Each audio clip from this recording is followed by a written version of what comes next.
For those just tuning in, it's 10 minutes to 8, and you're in tune to 88.1 FM WPEB, a special edition of the Community Rebirth Organization Plan Neighborhood News Forum. I'm your host, Jasper Jones, and we're going to go into another special session, and we're going to talk for a minute about stop and frisk. And we have as our special guest, Gregory Bucceroni, and he's going to give some background information on the stop and frisk history and scene in Philadelphia and its impact on people of low income and of color, the good and bad of stop and frisk. Gregory, can you give some background on your experiences as an advocate and activist helping people who've been subjected to stop and frisk wrongfully? Sure, Jasper. Well, you know, back in the 70s, I wasn't always a good guy out there advocating for victims of crime or working with troubled kids. Back in those days, I was part of the problem.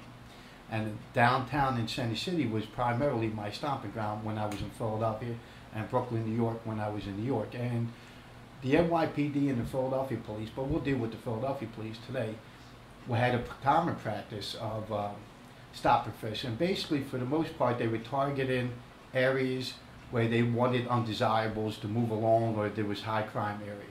Center City be specifically that I'm talking about today regarding the 70s and early 80s, where the stop and frisk was used as a form of harassment. Now, they did get some good out of it. They did every now and then get to stop a guy that they had certain suspicions, and they stopped him and he had a gun or just mugged an old lady. But there was a lot of casualties of war. And a lot of these casualties of war were basically where they were being profiled because they were in a geographic area that was targeted primarily by the police to clean up. So what they would do is they'd look at someone based on their color or their financial worth, which means a lot of cats who were living in poverty, didn't matter what color you was, they would go out there and target you. And then what they would do is aggressively come up and stop you, put you against the wall, throw your stuff against things, interrogate you.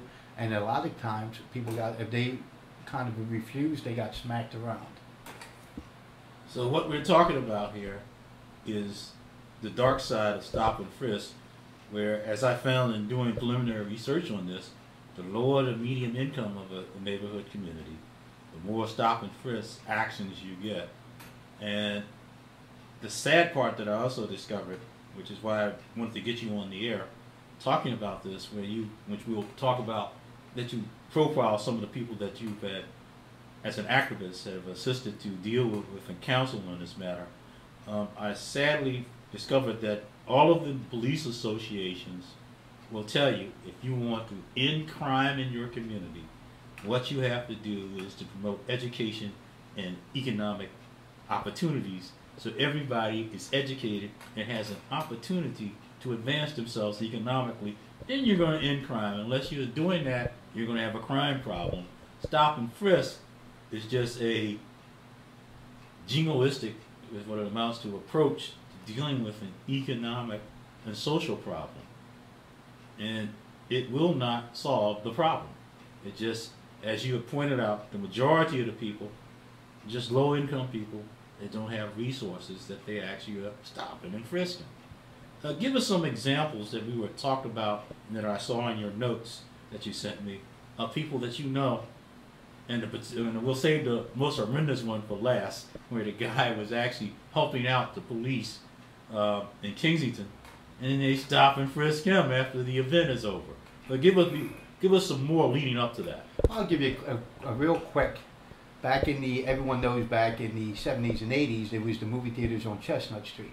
And on the weekends, primarily, especially on Sundays and Saturdays, a lot of families, friends, it became a social thing to go to movies.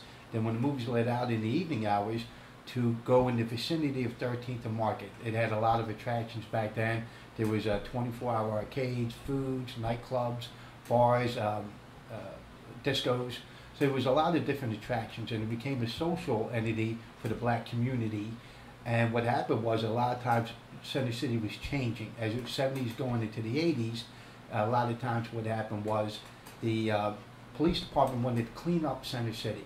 So the first thing you have to do is get rid of the population that's being profiled and targeted as the nuisance. And in Philadelphia's case, what they did is they slowly eliminated the movie theaters because that drew blacks to Center City. They didn't want that because they wanted to change Center City. 13th and Market, all the nightclubs, all the bars, all the X-rated movies, the 24-hour video arcade game places. They slowly closed them down and forced the social people that were there, primarily blacks, and to move them away from that area so they could put the Hilton and all these other things that factored in later on. So stop and frisk was used as a way to deter and abuse people to stay out of that area and relocate themselves somewhere else, but other than the area of 13th and Market. And as the 80s turned into 90s, you can see how Center City developed itself, and you don't see a lot of the issues that were going on in the 70s, going in the 80s, you don't see today. All the X-rated movies and pinball places and movie theaters have all been relocated, along with the black social population that was once down there. So basically what you had is actually a mixed group of low-income people attending entertainment events and recreation that was basically oriented toward low-income people, and the gentrification process involved stop and frisk, essentially. That's basically the history that you're describing as an on-site viewer of the whole process. That's why we wanted to get you on the air, so that as a narrative, as a historical narrative, as a person who was there, seeing it from your point of view, because when we were doing research on this, this came up, that when gentrification started, stop and frisk started in neighborhoods.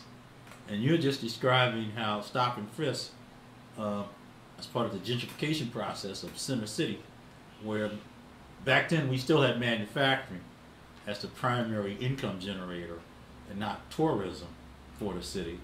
And so people who had worked in the factories would come downtown for their recreation. And that, as a change was decided, and so downtown was gentrified, and one of the components of that social process was stop and frisk. Can you give us a couple of incidents that you know occurred during that period that were horrendous as far as you're concerned, involving moving people forward? Sure, without mentioning officers' names, we talked about it, but there's some key players there. Primarily, I would be out there. I worked, at the time, I was working for organized crime, the Gambino crime family, which ran all these adult entertainment facilities in the Center City area, and I'd work at different places, but primarily the Apollo, which was located between Juniper and 13th on Market, across from John Wanamaker's. And a lot of times we would be out there standing, and you'd have people out there ordering pizza, sociably talking, the equivalent of South Street. But you can imagine the black South Street, that's what 13th and Market was. And what happened was the police had a common practice of clearing the corners. There was just too many blacks on the corners, can't have that. So in the post-Frank Rizzo era, what they did is they came up and said, well, we're going to move them. But they didn't worry about, what politeness was not in their agenda. Their agenda was come up, forcefully move, push, punch, kick, hit you upside the head with a nightstick or a long flashlight. That's when they used to carry those long flashlights. And for people who were just sociably, and when the police approached them and told them to move, and if you asked, well, why? I ordered a pizza, I'm waiting for my pizza, because Sal's Pizza was right there. Or they have friends inside at the McDonald's. What happened was you got punched in the face, kicked, and then if you tried to stop the police from hitting you, not attacking the cop, but kind of like, yo, I'm not a criminal. Next thing you know, more cops came, you were thrown on the ground, your friends were beat the hell out of, and you became a casualty of war. And unfortunately, sometimes some of these incidents involved where people were beaten so severely, and this is going between 79, 80, 81. People were beaten so severely in the 6th Police District that they had to go to the hospital, and later on some of these people died of their injuries that was quickly written off by the police as, oh, they slipped and fell, or we found them that way. And the cause of death was blunt trauma.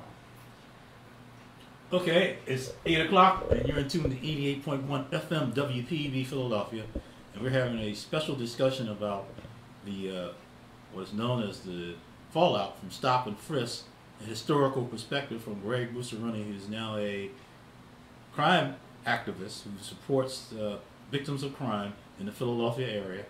And this historical on-site narrative, we're putting it on the air so people can know that there are some dark sides to stop and frisk, and it primarily stop and frisk is an instrument of economic oppression in reality, and not really a good police tactic, because our investigations show that all the police associations will tell you, if you want a tactic to end crime in your community, the primary tactic should be educate your people and give them economic opportunity. And Greg, give us some more historical perspective on stop and frisk as we wind this down, moving forward out of the 80s and into the 90s. Well, into the 90s, primarily, I'll give you a classic example of the 90s. On the west side of South Street, we're going around 22nd and South, 22nd and Lombard, 22nd and Bainbridge, that area. Well, you had a bunch of, yuppies, white yuppies from the suburbs who were college educated. They came back, and instead of living in the suburbs, they decided to come and live and redevelop that area. Unfortunately, there was too many blacks in that area. So what happened was they initially buy a property here all along South Street, but we're talking about the west side from 13th Street all the way down to almost the school. So a couple blocks this way, a couple blocks that way. They wanted to make it more white friendly. But what happened was you had a lot of blacks and poor whites living in poverty that were in that area.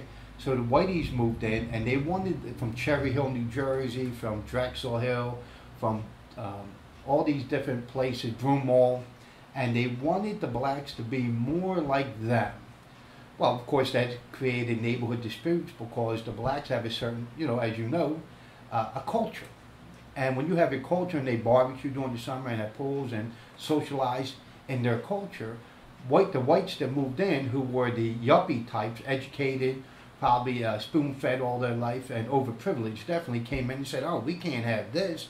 These people out here are too sociable, they're too loud, their music, we have to change this. So what they wind up doing is have meetings with the police department and the manager director's office and some of the city councils and said, we want to develop this, but we have a problem. And the problem we have is that these people need to go because they're not sociably the culture that we want to have in our new vision of the South Street area, meaning a couple blocks this way, a couple blocks that way, from 13th and South all the way down to the school. So what they did is they put police to go out there to move these neighbors, these black neighbors who lived there probably all their lives, and some of them have been there for generation after generation after generation, but they wanted to change that neighborhood. So South Street, that area west of South Street, became where they used to stop and frisk and lock people up and did a lot of, put DHS on people and raise the taxes. And what they did, if you go there now, in the new millennium, it's a totally different South Street than it was back in the 90s. But stop and frisk was primarily used to harass people and eventually get them to move on with some other economic and taxes and community development programs that were not friendly towards the poor or residents of color. And we hear again that dominant issue that money, economic advancement, is the driver associated with stop and frisk. And in the Commonwealth of Pennsylvania, because of Section 27 of the Constitution, which requires that the assets of the people be used to promote their maximum benefit to them, stop and frisk may actually be unconstitutional under the Pennsylvania Constitution, because we see it being used as an element in economic modification, or as it's called actually in the paperwork I came across, population replacement. This is totally inappropriate, and whereas the other section that's not being talked about, where the citizens are due a thorough and efficient education, we seem to have a problem with that area. So stop and frisk turns out to be a really interesting animal when you dig deeper into it.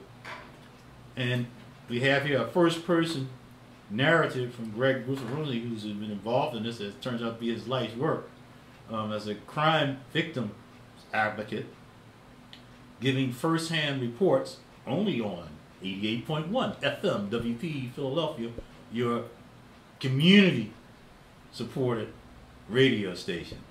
And Greg, bring us a little bit further up in time and give us some more examples of stop and frisk, the side that never gets aired in the mainstream media. Well, we're going to go Temple University, classic example. They're developing their social and college campuses for the